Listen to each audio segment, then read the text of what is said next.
Hello সবাই, বলেইছিলাম আমি জামাই ষষ্ঠীর একটা ব্লগ নিয়ে আসবো, কিন্তু এটা আমাদের জামাই ষষ্ঠী না, এটা আমার শ্বশুর বাড়িতে করা জামাই ষষ্ঠী, যেটা আমি আর আমার বর মিলে প্ল্যান করে প্রতি বছর করি। মানে এই 2 বছর ধরে করছি। তো এই চলো জামাই ষষ্ঠীর সব খাবার দাবার সাজাচ্ছিলাম, যদিও বা এখানে আমার কোনো রান্নার ভূমিকা ছিলই না।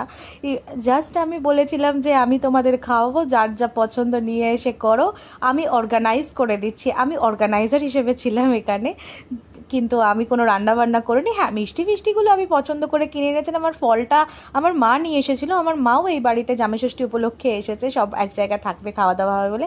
মেনুতে ছিল ভাত, কুমড়ো ভাজা, পটল ভাজা, আর ছিল কচুর লত্তি না কচুর শাক দিয়ে মাছের মাথা, ইলিশ মাছের মাথা, ইলিশ মাছ বেগুন দিয়ে মাটন, চাটনি, মিষ্টি, এইসব ছিল। দই ছিল, ফল ছিল, আর তারপরে কিছু গিফট আদান প্রদান করা হলো। আমি গিফট পেয়েছি অনেক ভালো ভালো সুন্দর সুন্দর শাড়ি পেয়েছি, আমার বড় শার্ট পেয়েছে গিফটে, আমি কুর্তি পেয়েছি। মানে এত গিফট পাচ্ছি আর নিজেকে ওয়াও থেকে আর ধরে রাখতে পারছি না। আর সব থেকে ইম্পর্টেন্ট, ছোট্ট সোনা আমাকে নিজে হাতে ড্রয়িং করেও দিয়েছি। এটা কিছু কম আনন্দের হতে পারে?